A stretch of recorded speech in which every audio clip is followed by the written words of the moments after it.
It's a really strange thing. You can do everything perfectly on paper. Yeah. I mean, you wake up early, you drink the carefully measured green smoothie. Right. You do your 30 minutes of mindful stretching while the sun comes up. Exactly. You sit down at your meticulously organized desk and you just check off all the boxes on your productivity planner. It's the ultimate curated routine. Yeah, it's this completely flawless, optimized setup. And yet, beneath all of that structure, there is this hum. Like a quiet, persistent vibration. Yes, right in the center of your chest. I mean, if you're listening to this, you probably know exactly what I'm talking about. It feels like you are sitting in a perfectly climate-controlled, completely secure room, but your physical body is braced for an impact. An impact that never actually comes. Right. You just feel physically inflamed. You feel mentally stretched to the absolute breaking point. And fundamentally, despite all the exhausting effort you put into managing your life, you just feel entirely unsafe in your own skin. Well, it is an incredibly exhausting way to live, to spend all that energy building a fortress of good habits, only to slowly realize that the intruder you're trying to keep out, well, they're already living inside the walls. That's exactly how it feels, like the call is coming from inside the house. Yeah, and the issue here isn't a lack of effort. I mean, the effort you put into surviving modern life is monumental. The problem lies entirely in the internal compass you're using to navigate that effort. Because that compass is pointing toward fear. Right, exactly. When your compass is forcefully pulled toward fear, even the most healing actions like drinking that smoothie or doing that morning stretch, they become acts of sheer desperation. Desperation, Ta- that is the exact word for it. They become rigid shields instead of actual tools for growth. And that suffocating weight of constant mental noise, that perfectionism, it feels less like an aspiration and much more like a biological punishment. So true. And today, we are setting out on a very specific mission. We are going to map the labyrinth of our own minds in this deep dive into the source material. Which is such a critical mission. We've gathered an entirely anonymous stack of materials for this. Deep psychological frameworks, physiological studies. No names, no institutions, no gurus, just raw, synthesized insight. And our goal here is to understand the absolute mechanics of why our brains trap us in these endless, agonizing loops of fear. And, more importantly, how we can reach into that machinery and reprogram those loops, turn them into focus, peaceful, and creative power. Right. We need to dismantle this machinery of fear, Yeah. piece by tiny piece. Because when you're in it, it feels unbeatable. It does, but once you actually understand the biological and psychological gears running the show, it stops looking like this unbeatable monster lurking in the dark. What does it start looking like then? It starts looking like a highly predictable, somewhat outdated operating system, and the most crucial realization you can have is that you actually possess the administrative rights to update that system. I want to believe I have those administrative rights. I really do. But I have to be honest with you. Yeah. When I'm in the middle of a truly anxious spiral, it doesn't feel like a machine I could just reprogram. It feels like a chaotic storm that I'm just trapped out in. There are no buttons to push. Just wind and rain. Exactly. So if we're going to map this out, I feel like we have to start at the absolute foundation of how the brain even registers that storm in the first place. Well, the materials we are looking at point heavily to the EOR model. That's stimulus organism response. Okay, on the surface, that sounds like pretty basic behavioral psychology. A thing happens, the creature processes it, and the creature reacts. Right. But there is a massive layer of complexity hidden in there, particularly when we look at the stimulus part. That is where the entire cascade begins. Okay, so break down the stimulus, the E in the model. It's simply any piece of data entering your system. We traditionally think of stimuli as external events, right? A car swerves in your lane. Or a loud crash happens in the kitchen. Yeah, or you receive a highly ambiguous text message saying, we need to talk. Oh, that's the worst one. Instant panic. Exactly. But the architecture of the human brain adds a devastatingly complex second category, which is internal stimuli. Internal stimuli. Like just my own thoughts. Yes. An intrusive thought about a mistake you made 5 years ago. A sudden, uninvited memory. Or even just a minor, natural fluctuation in your own heart rate.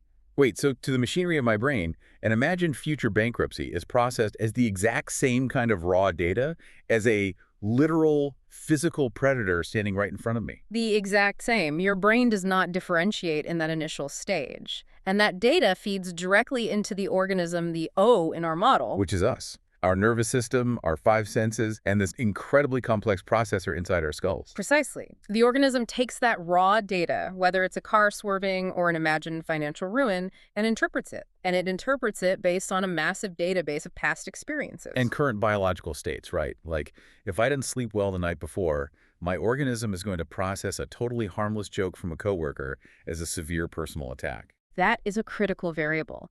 The organism is never a neutral processor. It is heavily biased by fatigue, hunger, history. So the data is already distorted by the time we even react to it. Yes. And once that bias processing occurs, we arrive at the response. But this is where the model reveals why anxiety feels like such an unmanageable storm. Because it's not just one thing happening. Right. The response is not a single action. It is a synchronized 4-alarm fire. You have 4 distinct systems firing completely simultaneously. Okay, let's go through those, because this part always terrifies me the most. It starts with the physiological response, right? Yes, the purely physical reaction. Right, so when I read that text message, "we need to talk," my autonomic nervous system completely takes over before I have even formed a conscious thought about it. Exactly. The endocrine system dumps cortisol and adrenaline directly into your bloodstream. My heart rate spikes to pump blood to my major muscle groups. My pupils literally dilate to take in more light. I start sweating to cool the machine down for a physical fight. Your body is initiating an ancient survival sequence. It is preparing to physically fight a rival or sprint away from a predator. But the threat is just pixels on a glowing screen. That is so wild to think about. And second, overlapping with that physical cascade is the emotional response. Yes. This is the sudden, crushing sensation of panic, the heavy dread in the stomach. The sheer terror that just completely eclipses any rational perspective I might have had a second ago. And that emotion immediately triggers the 3rd alarm, which is the cognitive response. The storytelling engine. Kicking into absolute overdrive. Right, the rapid-fire catastrophic thoughts. I'm getting fired. I completely botched that presentation yesterday. I won't be able to make rent. I'm going to be evicted. Exactly. The brain takes the physical sensation of panic and retroactively creates a narrative to justify it. It has to make sense of the physical feelings. And finally, the behavioral response. The actual action you end up taking. Right. You might throw the phone across the room. You might immediately start typing a frantic defensive essay. Or you might just completely freeze, like unable to even open the message to see what they actually wanted to talk about. Physiological, emotional, cognitive, behavioral. All 4 systems detonating at once from a single, often ambiguous stimulus. So if I am trying to reprogram this, I need to know what is actually happening in the dark room of the organism phase. What biological mechanism is receiving a text message and deciding to pull all 4 of those fire alarms? Well, the sources use the metaphor of the triune brain to explain this. It compares our neuroanatomy to an archaeological dig. Like 3 distinct layers built on top of one another over millions of years of evolution. Exactly. It's a really helpful framework to understand why we feel so divided against ourselves. At the very base of the skull, sitting right on top of your spinal cord, is the reptilian brain. The most ancient hardware we possess. Right. It has absolutely no capacity for language or complex emotion. It simply regulates basic survival mechanics, keeping the heart beating, expanding the lungs. Just the building maintenance, basically, keeping the lights on and the water running. Yes. Then, wrapped around that ancient core is the emotional brain, the limbic system. This is where the real trouble starts for us. Because this layer evolved to handle social dynamics and deep memories. Right. And those immediate, visceral survival reactions. Exactly. And then finally, draped over all of that is the massive, highly folded outer layer, the rational brain, or the cortical areas. This is the CEO. CEO. So it handles our uniquely human traits. Language, abstract logic, long-term planning, philosophy. But here's the catch. The CEO is brilliant, but incredibly slow. Conscious, logical thought is biologically expensive. It requires a massive amount of metabolic energy to function. Well, the limbic system, that emotional little management layer, that's blindingly fast, isn't it? Blindingly fast. It evolved to react to a rustling bush milliseconds before a predator could jump out. Yep. And when it comes to the mechanics of fear, the slow, rational CEO is frequently locked out of the decision-making process entirely. So the limbic system completely hijacks the company. It absolutely does. I want to look closely at the characters working inside this limbic control room, because the way the materials map this out completely changed how I view my own panic. Let's do it. So the first character standing at the door of the control room is the thalamus. I understand the thalamus acts as a massive sensory filter, right? Yes. Every sight, sound, smell, and internal thought goes to the thalamus first. Hmm. It's basically sorting the mail, making a microsecond determination. Is this routine data or is this a life-threatening emergency? And that sorting process is the pivot point for your entire reality. It really is. If the thalamus decides the data is routine, say, the sound of a distant airplane, it sends the information up to the rational cortical CEO to be processed slowly and logically. But if the thalamus detects a pattern that it interprets as a bomb threat, it bypasses the rational brain entirely.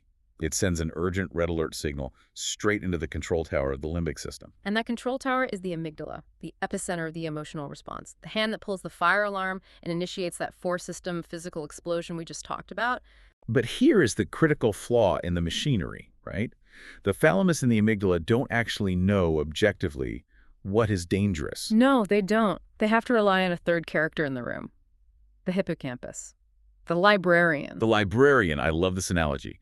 The librarian holds the vast, heavily biased, deeply emotional catalog of every significant experience you have ever had. Right. So when the amygdala receives that warning signal from the thalamus, it demands context. It essentially shouts to the hippocampus, have we seen a pattern like this before? Did it hurt us? And the hippocampus frantically flips through the archives to find a match. But, and this is where our personal history totally sabotages us, the librarian is not objective. Not at all. The librarian doesn't hand over a neutral Wikipedia article about the stimulus. Like, if I had a deeply humiliating experience speaking in public in the 7th grade, my librarian has a massive glowing red file labeled crowds equal death. Yes. So when your thalamus registers that you are standing in front of 5 people in a boardroom, the hippocampus hands the amygdala that traumatized file from 7th grade. And based on that deeply biased file, the amygdala pulls the alarm. Exactly. But we really have to refine our understanding of the amygdala itself. We tend to anthropomorphize it as this malicious, calculating general trying to ruin our lives. I mean, that's what it feels like. It does. But the sources suggest a much more accurate and frankly more pathetic metaphor. The amygdala is not a rational commander. It is a hyperactive, terrified chihuahua guarding the control board. I have to admit, when I first read that in the materials, I really resisted it. Why is that? Because when I'm having a panic attack, my fear feels like a dragon. It feels massive and powerful. Calling it a tiny, shaking chihuahua feels almost dismissive of how much it actually hurts. I completely understand that. It feels like a dragon because the physiological chemicals it unleashes are so incredibly powerful. Adrenaline and cortisol are potent drugs. Right. But the entity pulling the lever to release those drugs is not a dragon. A dragon is majestic, calculating, purposeful. Your amygdala is none of those things. It is Yeah. a tiny, fiercely loyal, perpetually terrified little dog. It desperately wants to keep you alive. It loves you. Yes, but it possesses absolutely zero nuance.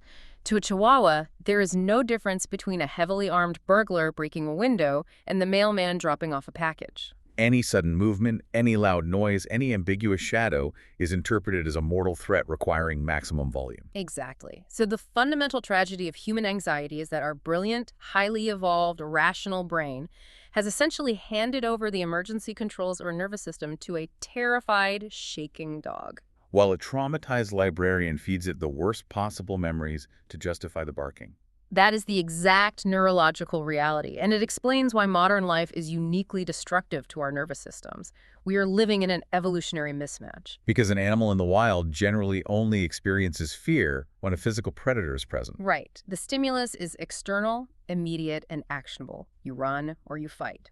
The stress is acute. It is what biology calls eustress, a temporary, helpful spike in energy that dissipates once the threat is gone. But because our human cortical areas are so highly developed, we don't need a physical predator. I could be lying in a memory foam bed in a locked house, perfectly safe, and my rational brain can vividly simulate a scenario where I lose my job, my savings run out, and I'm homeless 10 years from now.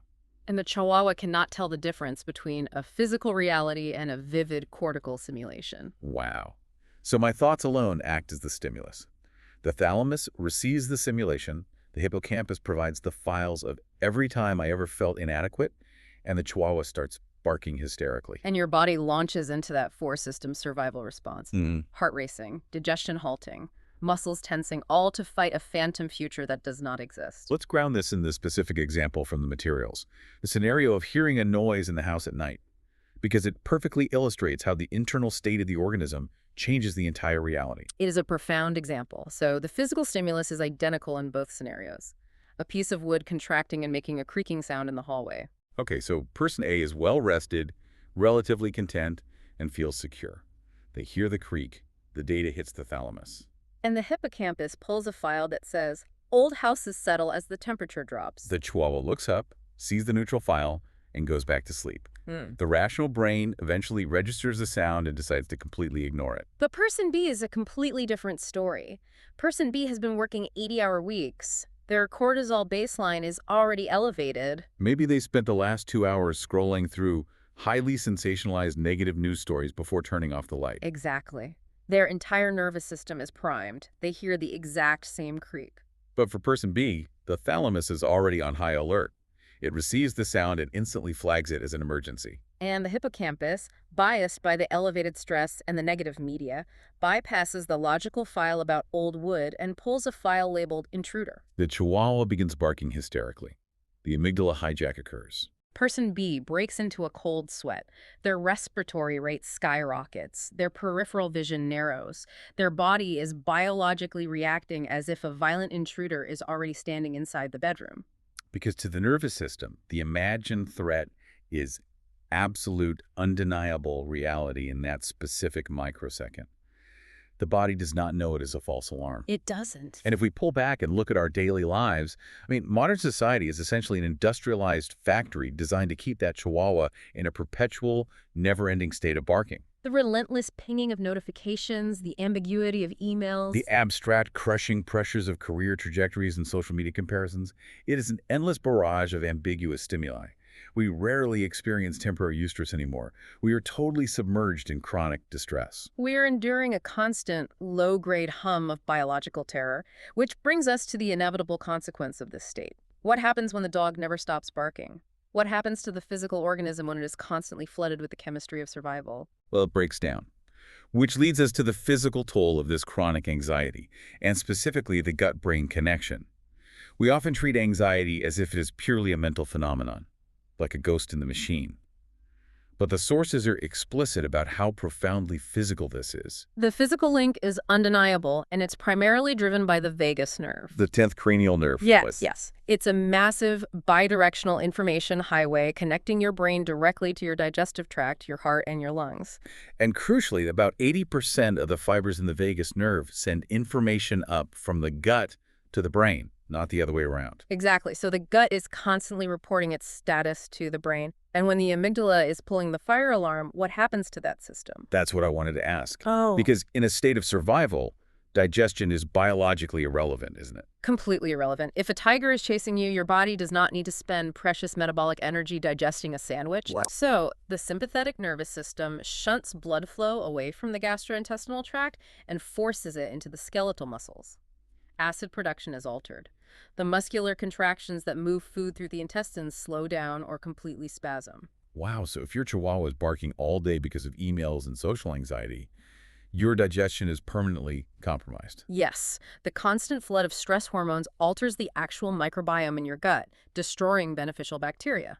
This chronic state of nervousness and hypervigilance leads directly to systemic physical inflammation. The materials describe these agonizing scenarios where individuals suffer from severe digestive distress, right? They visit numerous specialists, undergo invasive negative tests, and adopt highly restrictive diets. All to cure a physical symptom whose root cause is entirely psychological. The root cause is their own relentless need to control an uncontrollable environment. And that need for control is so incredibly deceptive. It masquerades as virtue. It masquerades as health. It really does. I look at my own life. The rigid sleep hygiene, the precise macro tracking, the optimized schedules, and my conscious brain says, I am being a highly disciplined, healthy person. But the sources draw a brilliant, devastating distinction here between absolute control and the sensation of control. It is the trap of perfectionism. Absolute control is the desperate attempt to manipulate every single outcome. to foresee every variable, to eliminate all risk from existence. It is a pathology born of fear, not a strategy for health. Exactly. When you attempt to be 100% perfect in your routines, the routine ceases to be a tool for well-being and becomes a prison. Like the person who refuses to attend a close friend's wedding because they can't mathematically verify the ingredients in the catering. Or the crushing heavy guilt that ruins an entire weekend just because you missed one scheduled workout. The tragic irony is that the immense psychological stress and guilt generated by strictly adhering to these unbreakable rules actually causes far more biological harm to the organism than eating a piece of cake ever could. The spike in cortisol from the guilt creates more cellular inflammation than the sugar. You convince yourself that your rigid fortress keeps you safe from the chaos, but the rigidity itself becomes the source of your suffering. The sources use a metaphor here that I found incredibly haunting. The idea of living your life caught halfway between a storm and a drought. It perfectly encapsulates the exhausting nature of perfectionism. When you are trapped in the pursuit of absolute control, you are terrified of the storm. The storm represents the messiness of life, the unpredictable emotions, the spontaneous events, the failures. You view the storm as fatal. So, to protect yourself, you deliberately create a drought. You dry up all spontaneity, all flexibility, all grace for yourself. You engineer a sterile, perfectly predictable desert. But you can die of thirst in a drought just as surely as you can drown in a storm. And what makes it so hard to break out of this is that society universally applauds the drought. Oh, absolutely. We praise hustle culture. We worship the flawless, hyper-regimented wellness routines we see online. We reward the hyper-controlled life with status, completely ignoring the profound psychological and biological starvation it requires. We forget that joy, adaptability, and a little bit of chaotic messiness are not weaknesses. They are biological necessities for a regulated, healthy nervous system. They are the lubricants that keep the machine from shattering under pressure. The goal of a well-lived life is not absolute control. That is impossible. The goal is cultivating the healthy sensation of control. The airplane analogy from the text clarifies this perfectly. Oh, I loved this one. So if I have a phobia of flying, seeking absolute control means I believe the only way to be safe is to literally pilot the commercial jet myself. Right. You have to break into the cockpit, put your hands on the yoke, and stare at the altimeter for 5 hours, terrified that if you blink, you will plummet from the sky. Which is an impossible, terrifying way to travel. Sensible control, the healthy sensation of control, requires a completely different relationship with risk. It means doing your due diligence. You choose a reputable airline, you buy your ticket, you arrive on time, you fasten your seatbelt, you control the variables within your domain. But then you have to surrender to the physics of the aircraft and the expertise of the pilot. You read a book. You accept the ride. To map that onto our daily habits, the materials strongly advocate for the 80-20 rule as the ultimate antidote to the perfectionism trap. The 80-20 balance. It demands that you dedicate 80% of your energy to your healthy routines, your discipline, the structural foundations that keep your body and mind resilient. But you must deliberately, consciously reserve 20% of your life for complete flexibility, for joy, for the unplanned deviation. Because that 20% is not a failure of your discipline. It is the essential pressure valve that prevents the entire boiler from exploding. Exactly. I hear the logic in that. I really do. But I have to push back. Because intellectually understanding the 80-20 rule doesn't stop my chest from tightening. Of course not. The biological fear is still there. It feels like I have been gripping the steering wheel of my life so intensely for so long that my knuckles are white and bleeding. I have convinced myself that my brutal grip is the only reason the car hasn't driven off a cliff. And if I tell you to loosen your grip by 20%, my chihuahua screams that we're going to die. How do you actually force your hands to let go when your nervous system is screaming at you to hold on? Well, your resistance is the defining feature of the loop. Letting go feels exactly like a death sentence to a hypervigilant amygdala.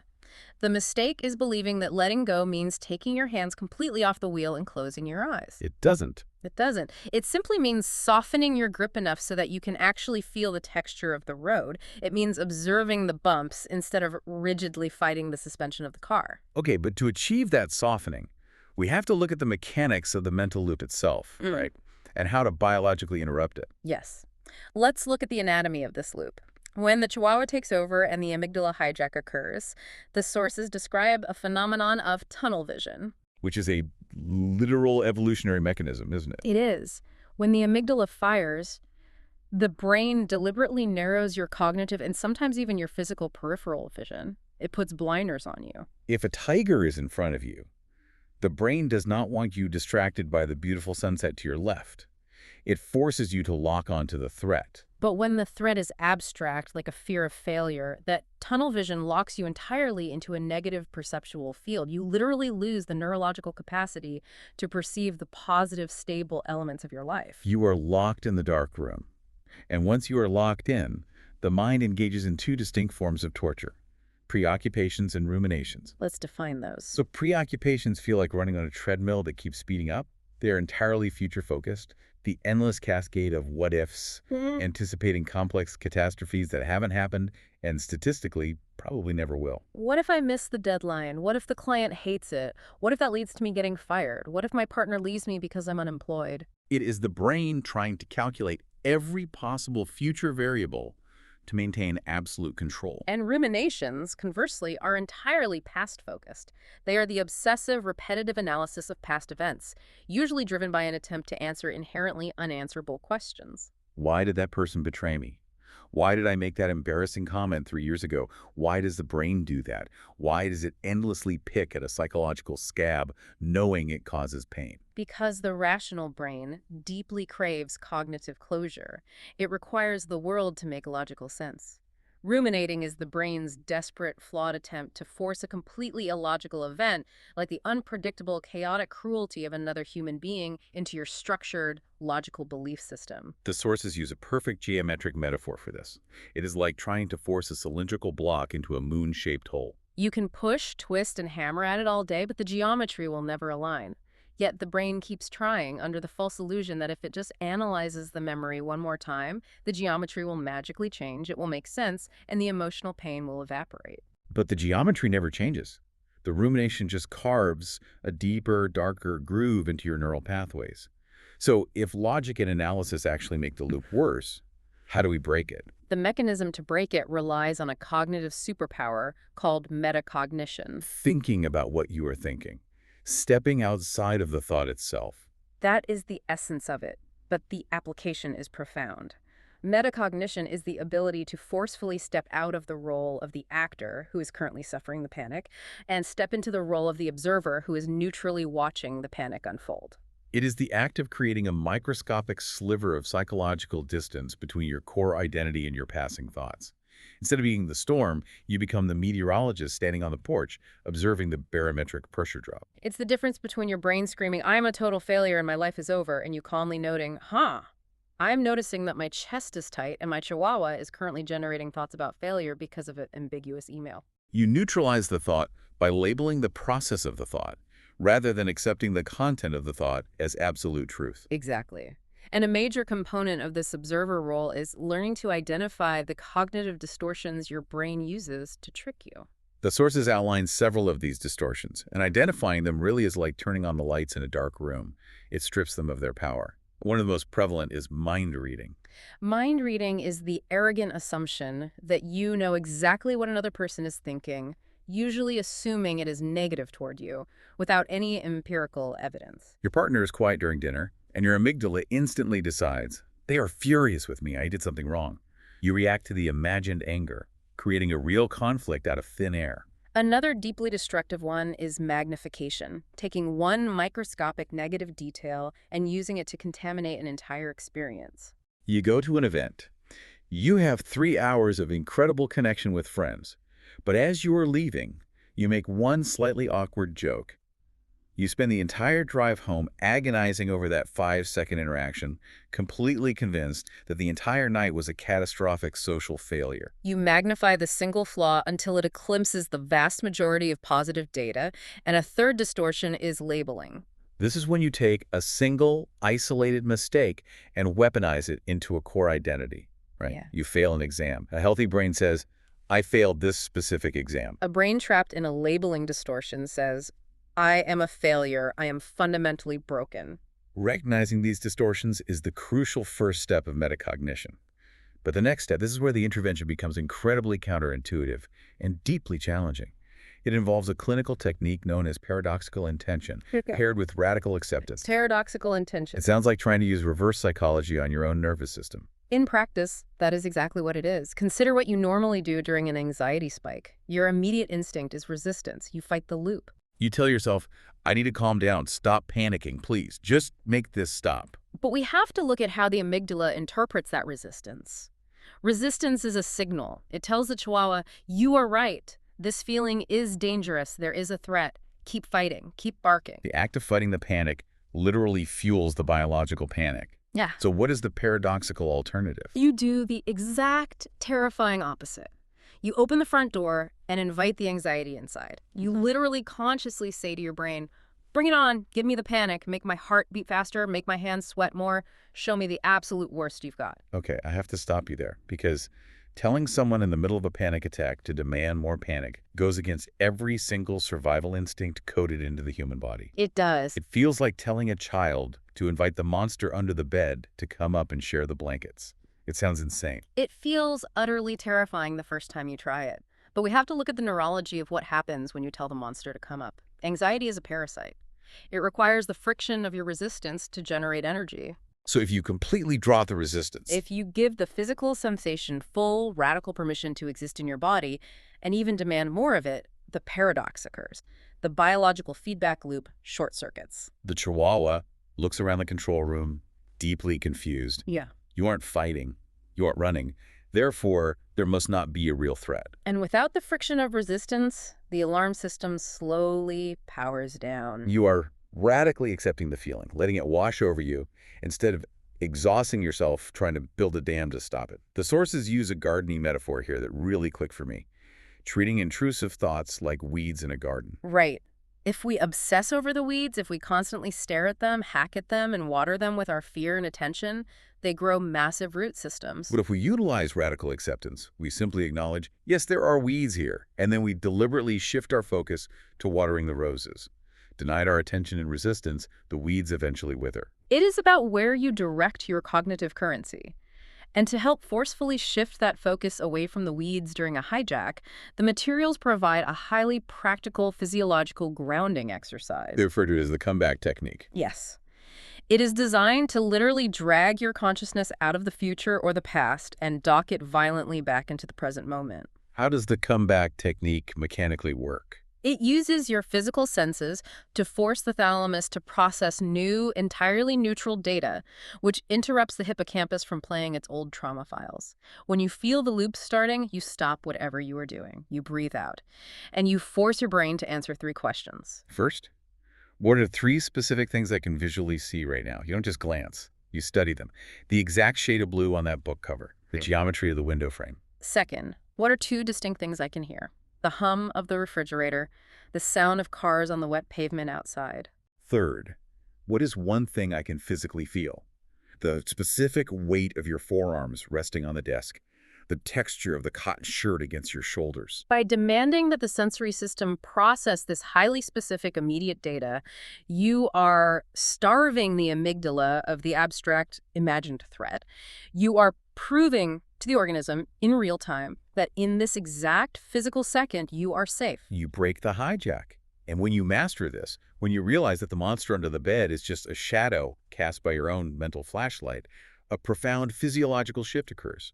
Think about the sheer massive volume of energy you previously burned every single day, just trying to suppress fear, manage perfectionism, and resist anxiety. When you stop fighting, all of that energetic capital is suddenly freed up. Which brings us to a really exciting pivot, because the question becomes, what are we supposed to do with all that reclaimed energy?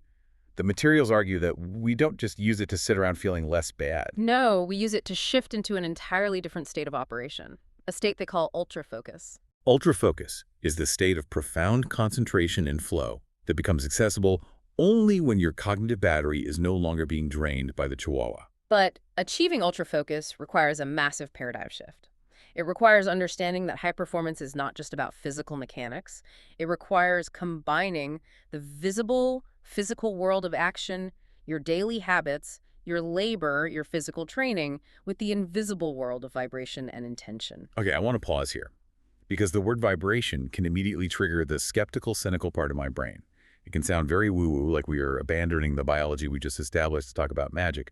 How do we ground this concept of emotional frequencies in the actual science of the mind? We ground it in neurobiology, specifically the reticular activating system, or the RAS. The RAS is a bundle of nerves at our brainstem that acts as the ultimate bouncer for your conscious mind. At any given second, your senses are bombarded by millions of bits of data. If your conscious brain tried to process all of it, it would melt down. So the RAS filters it. It only lets through data that it believes is important to you. And how does it know what is important? It looks at your current emotional state. So if my emotional state, my frequency is fear, my RAS acts accordingly. Exactly. Fear, resentment, and anger are low-frequency, highly contracted states. If you are vibrating at the frequency of fear, your RAS filters out opportunities, solutions, and positive interactions. It only allows you to consciously perceive threats, slights, and reasons to be afraid. Love, gratitude, and joy are high-frequency, expansive states. If you shift into gratitude, your RAS literally alters your physical perception of reality. It begins highlighting solutions, serendipity, and connection. The sources use the analogy of a car radio, which makes perfect sense with the RAS.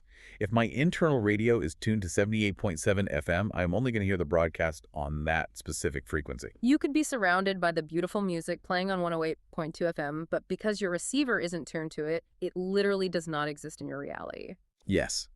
Two people can experience the exact same external event, let's say, getting laid off from a job, and experience two entirely different realities based on their internal frequency. The person tuned to fear perceives a catastrophic end to their identity. Their RAS only shows them closed doors. The person tuned to ultrafocus and gratitude perceives a brutal but necessary transition. Their RAS immediately begins filtering for new, previously unseen career opportunities. The external reality is identical. The internal frequency dictates the truth of the experience. When you change the way you look at things, the things you look at change.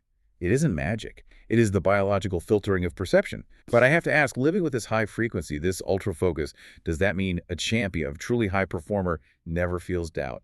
Because that sounds suspiciously like the perfectionism trap sneaking in through the back door. That is a vital distinction to make. The difference between an average performer and a champion is absolutely not the absence of fear. Champions feel crushing doubt. They experience the amygdala hijack. The difference lies entirely in the speed of the reset. When an average person gets knocked into a low frequency by a failure, they might unpack their bags and live in that valley of fear for weeks, months, or even years. A champion feels the fear, utilizes their metacognitive tools to recognize the drop in frequency, and forcefully resets their mind. They bounce back to ultra-focus in minutes or hours. They pass through the valley, they don't build a house there, and if we zoom out and apply this to the overall span of a human life, the necessity of that quick reset becomes painfully obvious. Our time here is brutally short.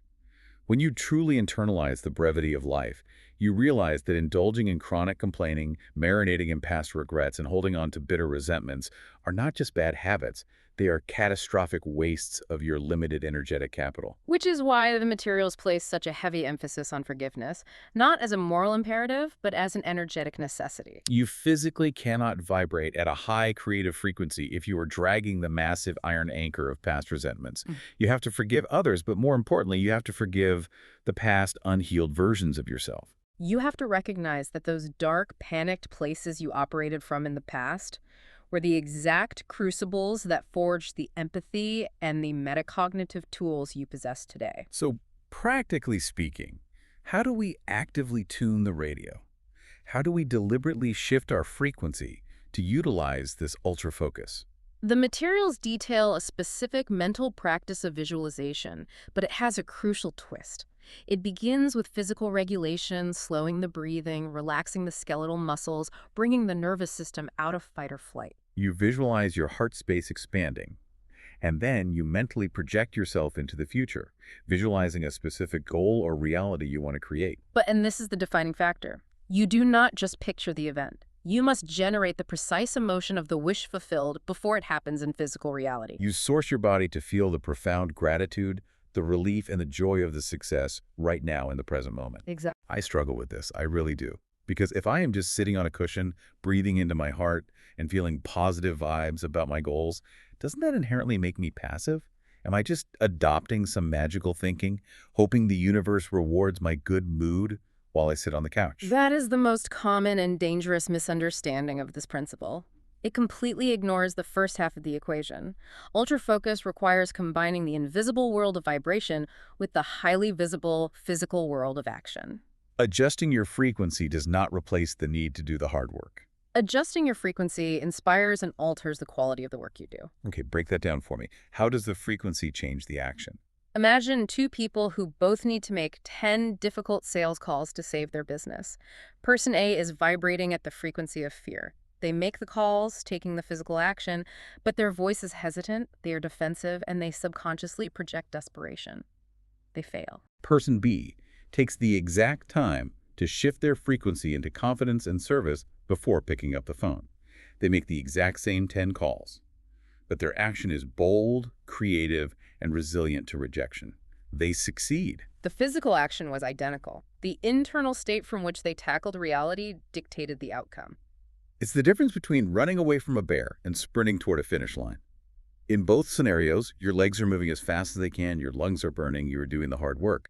But the internal biological experience and the ultimate destination are fundamentally different. Precisely. You choose the state. But we must acknowledge that maintaining this high frequency, this mindful ultrafocus, is relatively easy when you are alone in a quiet room. The absolute ultimate test of this machinery, the place where the Chihuahua is most easily provoked, is in our interactions with other human beings. Without a doubt.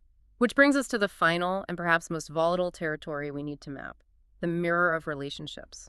The tension between individualism and interdependence. Because I can meditate for an hour, perfectly align my frequencies, and feel completely zen, but the second someone I care about triggers one of my core insecurities, the Chihuahua kicks the door down and takes the wheel. Relationships are the ultimate unforgiving mirrors of our unhealed internal machinery.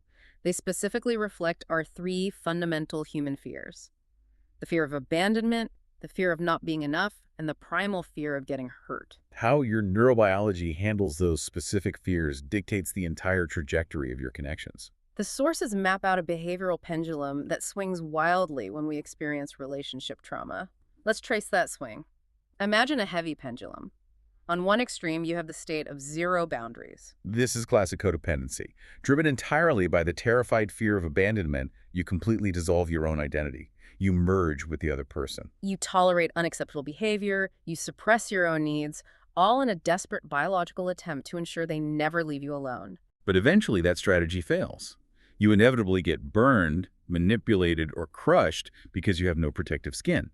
And when that pain becomes too much, the pendulum doesn't just return to the center. It swings violently to the absolute opposite extreme. It swings to hyper-individualism. Having been burned by vulnerability, your Chihuahua decides that connection itself is the threat.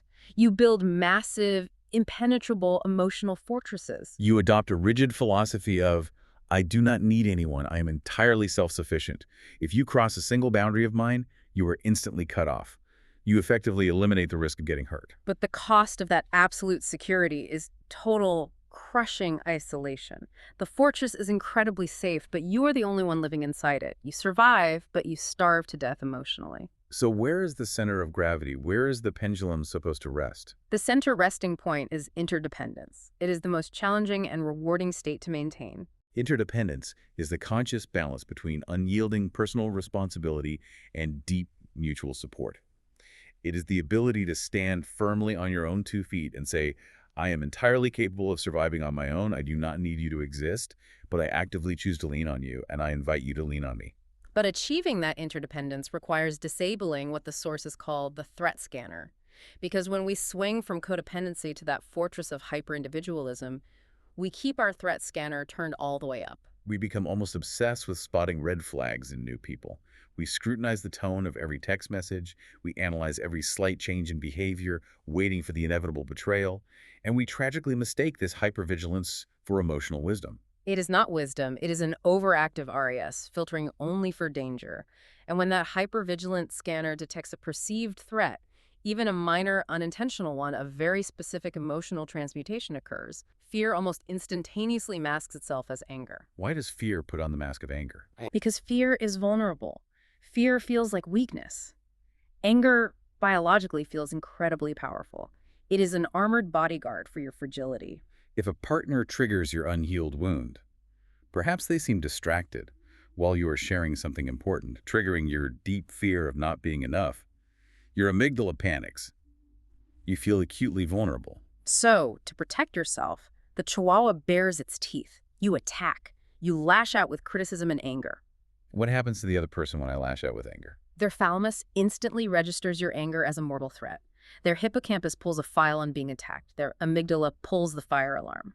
Their chihuahua wakes up, terrified, and bares its teeth in response. And suddenly, in the span of 3 seconds, it is no longer a conversation between two rational, loving adults. The cortical brains are completely offline. It is literally two terrified animals barking viciously at each other, neither capable of listening, both just desperately fighting for emotional survival. I have watched that exact mechanical sequence play out in my own life more times than I care to admit. The argument completely detaches from the original issue and just becomes a war of nervous systems. How do we prevent that? How do we communicate our pain without waking the other person's chihuahua?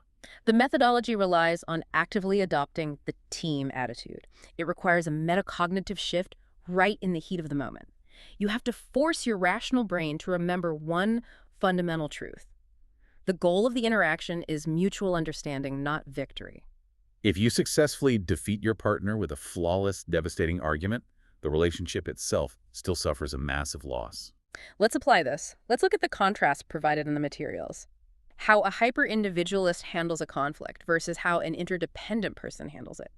Let's use a scenario where a partner expresses deep insecurity and jealousy about a new coworker you were spending a lot of time with on a project. A perfect stress test for the system. The hyper-individualist, operating from behind the safety of their emotional fortress, would respond with cold logic. Your jealousy is your own psychological issue. I am not doing anything wrong. I am not going to change my professional life just because you are insecure. You need to handle your own emotions. Ouch.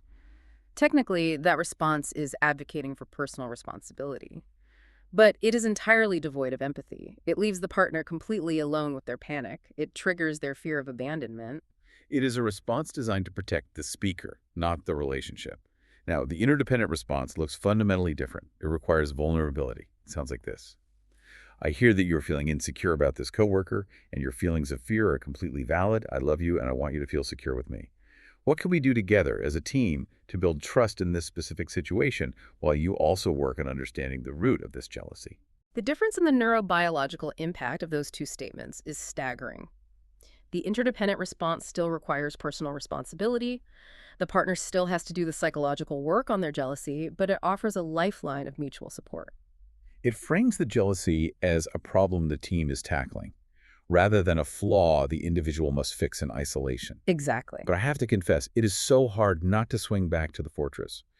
After you have truly opened up to someone, after you have trusted them completely and they have deeply betrayed that trust, building those impenetrable walls feels so incredibly seductive.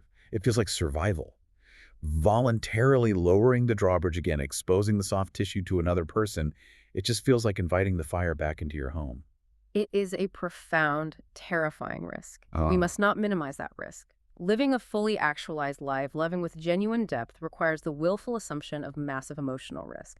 You simply cannot experience the profound warmth and illumination of the fire without accepting the very real statistical probability that you might get burned again. The difference, the entire point of mapping this labyrinth, is that you are no longer defenseless. You still assume the risk of the fire, but now you understand the machinery of your own mind. You understand the amygdala, you possess the metacognitive awareness to step outside the loop, you know how to regulate your frequency, and you recognize the cognitive distortions. You have the tools, the water, and the wisdom to extinguish the flames if they ever begin to spread. You no longer have to hide in the dark, sterile drought to avoid the storm. You can learn to skillfully navigate the weather. We have mapped an immense amount of territory today. We started by looking at the inner hum of anxiety, and we traced it all the way down to the biological machinery of the EOR model. We saw how the thalamus and the hippocampus conspire to wake up the terrified chihuahua in the control room, mistaking abstract thoughts for physical predators. We explored the devastating physical toll of that chronic alarm system, specifically how the vagus nerve shuts down the gut and creates systemic inflammation. We dismantled the illusion of the perfectionism trap, learning that absolute control is a prison, and that the 80-20 rule provides the necessary sensation of control without the crushing rigidity. We looked closely at the anatomy of the mental loop. the future preoccupations and the past ruminations, and we introduce the tools to break it, using metacognition to become the observer of the storm. Using paradoxical intention to short-circuit the panic by demanding more of it, and using the sensory grounding of the comeback technique to forcefully return the brain to the safety of the present physical moment. And we saw that clearing this noise isn't just about survival, it's about clearing the runway for ultrafocus. By understanding the reticular activating system, we learn to shift our emotional frequency to love and gratitude, actively filtering reality for opportunities, and combining physical action with energetic intention. Finally, we face the mirror of our relationships. We challenged the extremes of codependency and hyper-individualism and bravely mapped out the path toward true interdependence. Learning to soothe our own chihuahua so we don't unnecessarily trigger a war of nervous systems with the people we love most. So true. As you carry these insights back into your day, I genuinely hope this deep dive reframes the silent battles you fight. When the inevitable anxiety spikes, when the perfectionism screams that you are fundamentally falling behind, when you feel the overwhelming urge to build a wall against the world, I hope you can pause. I hope you can step back into the role of the observer. And most importantly, I hope you remember to speak to yourself with the exact same grace, compassion, and patience you would so freely offer to a dear friend who is simply doing their best to navigate a wildly complex world. You have the administrative rights to your own mind. You just have to choose to log in. And to leave you with one final, deeply provocative reflection drawn from the depths of these materials, we spend so much of our existence trying to manage our tiny daily fears. But we aggressively avoid looking at the ultimate absolute unknown, the end of life itself. What if, instead of recoiling from the reality of our own mortality, we actively used it as the ultimate psychological tool? Remembering that your time here is painfully, beautifully, and strictly limited is the single most powerful blade you have to cut through the daily noise. When you truly deeply internalize that your days are numbered, it becomes almost effortless to drop the meaningless anxieties, the petty grudges, the exhaustive perfectionist obsessions. The certainty of the end allows you to anchor yourself fiercely and unapologetically in what truly matters today. You are sitting in that perfectly climate-controlled room. The persistent hum of fear is trying to convince you that you are fundamentally unsafe, that the storm is coming. But the machinery is yours. The compass is heavy, but it is firmly in your hands. You don't have to brace for the impact anymore. You can just breathe, observe the rain against the glass, and choose your next coordinate.